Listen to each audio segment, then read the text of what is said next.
So Dr. Jagalowski at the James Cancer Center is also very impressive, and Dr. Pudavali stated, "I'm looking at your results here, and I don't see anywhere where there's lymphoma. I see atypical cells, so that could be just damage from prior procedures and uh, chemotherapy effect on the cells." He said, "I see it in your CNS. I don't see cells, cancer cells, anywhere on your on your profile anywhere." Um, so he said, "I would not do any treatment until I know exactly what's going on in your brain." So, unfortunately, Dr. Gramis from Mimosa and Kettering was not as optimistic as Dr. Peerboom is at the clinic of the tumor board, but he also agreed that he didn't believe it was progression. And I've reached out to them a couple times looking for what did your tumor board think? What did you guys think of the MRI? And we got a call back, but they never directly stated what the tumor board thought. They told us that they presented to the tumor board, but never actually gave us the results. So that was disappointing and frustrating. And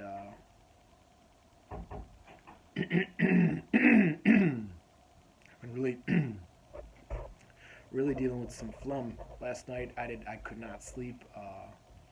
I was not coughing, just irritation, a lot of phlegm, a lot of swallowing, a lot of so.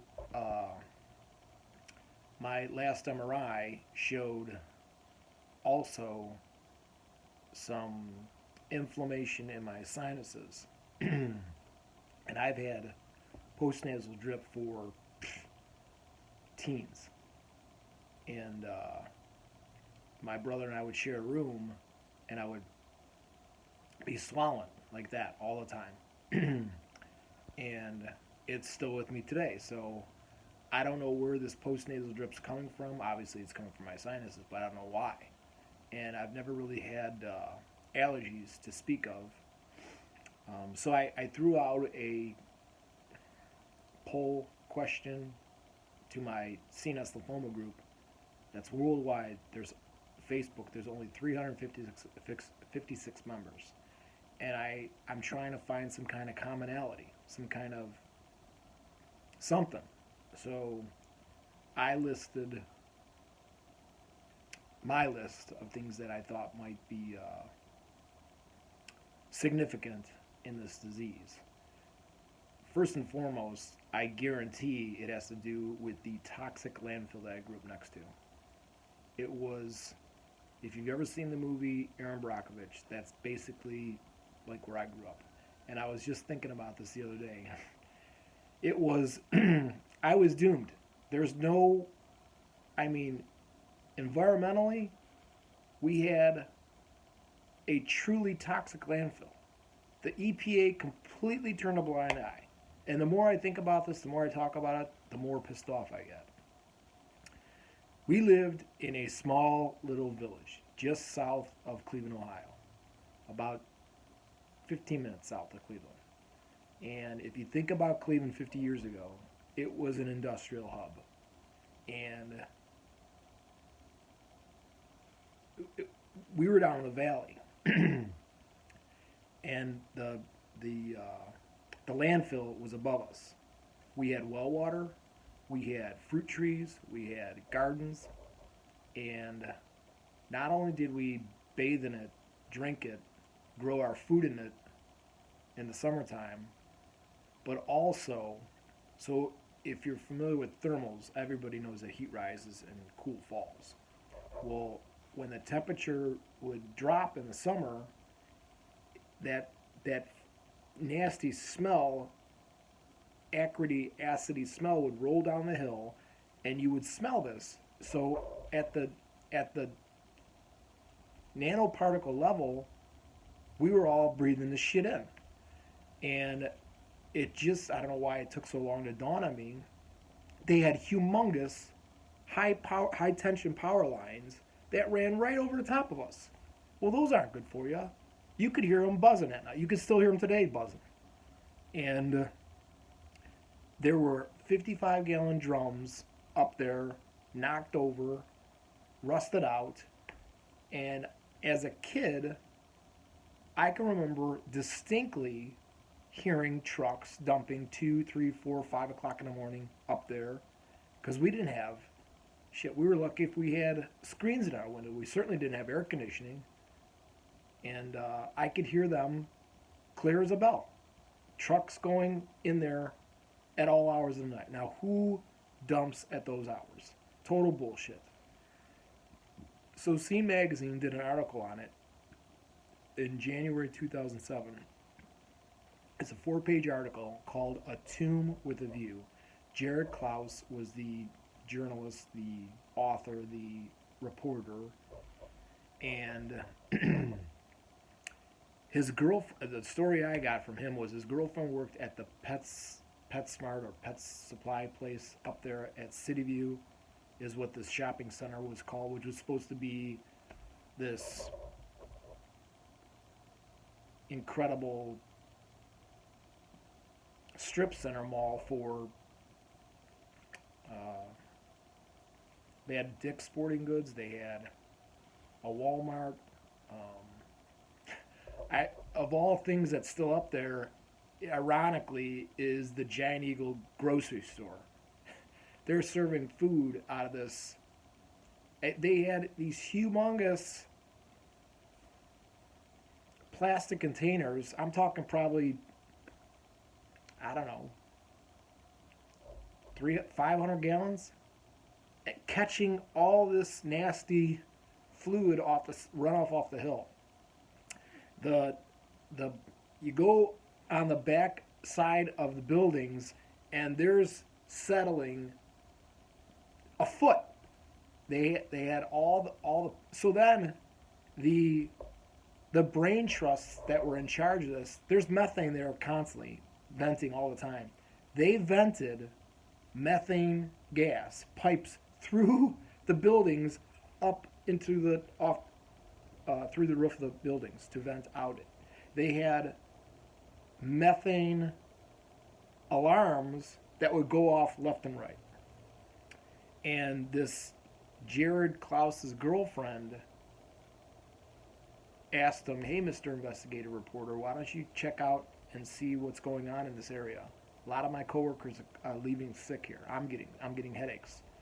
So he looks at the back of the businesses and looks over the hill, and there's 2 streets, Murray Road and Fosdick.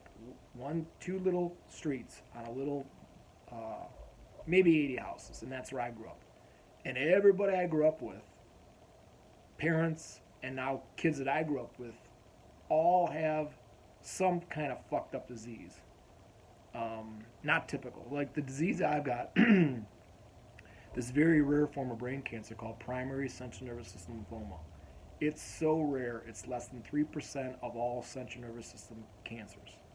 And it generally affects people with AIDS, HIV, have had an organ transplant, or elderly that will make them all immune compromised. I have none of this. So for me to get this disease is very rare. This disease generally starts in the eyes and moves to the brain, where I'm opposite from the brain to the eyes. I'm blind, completely blind in my left eye. It is what they call NLP, stands for no light perception. It's black. You can shine the brightest light you want in my left eye, and I don't see anything, which is very frustrating, because I was an above average athlete. I was an above average hand-eye coordination, and when I was in the police academy, I took second in the Top Gun shooting competition, and I lost out to a kid whose dad was a sniper in Vietnam.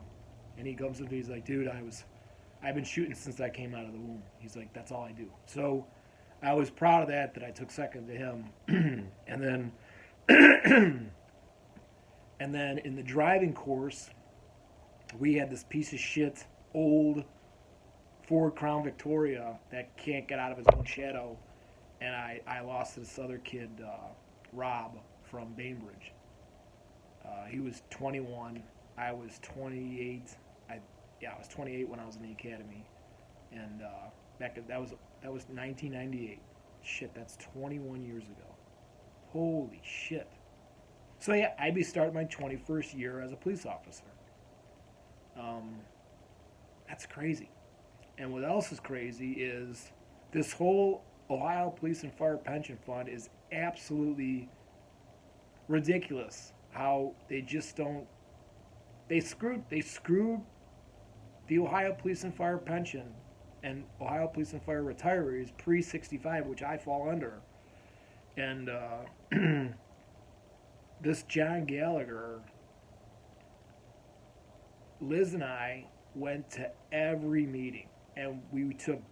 I record everything. I audio record everything, and I record it all. And I've got them on there stating, I mean, I'm talking everything. Every phone call, every time I'm talking with somebody, I hit my record button. Every doctor's appointment, every customer service phone call, I'll put the speakerphone on the house phone and record because it's twofold. Number one, my short-term memory is really, really poor.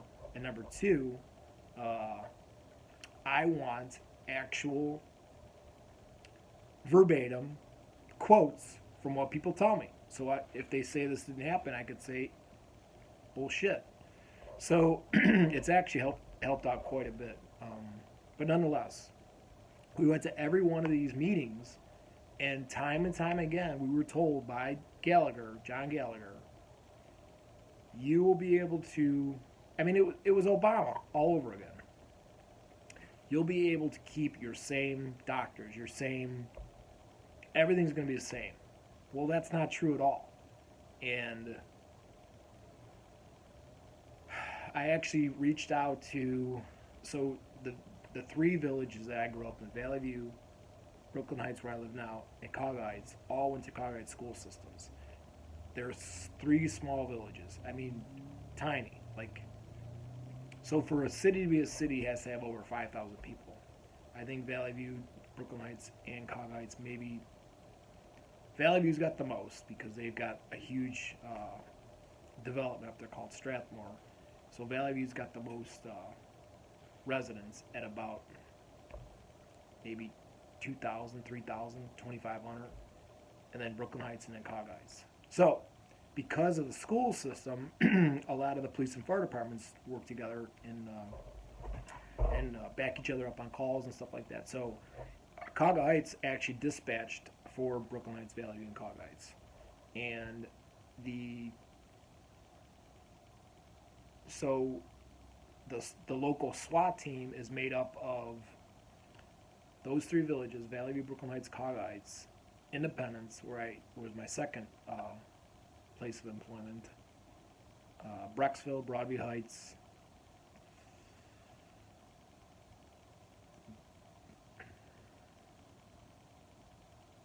maybe Seven Hills.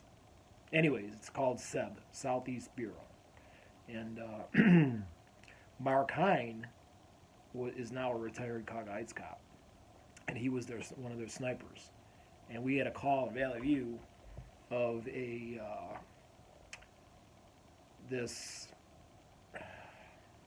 don't know, somebody took a hostage, and they were in some elevator in this building at Hub Park, this industrial parkway. So I take my shotgun out, and I'm set up, and because I hunt, and I want to get the proper angle, and I mean this dude's toast if he ever comes out. So I'm sitting there, I'm in my prone position, and then all of a sudden Mark Hine comes over. He's like, "Hey man, I really like your positioning here, but I've got the rifle, and I can reach out and really touch somebody with this. Can you mind if I take your spot?" I'm like, "By all means, man." So anyways, his wife has been very, very vocal and very active on this Ohio Police and Fire Pension Facebook group where these, I mean, the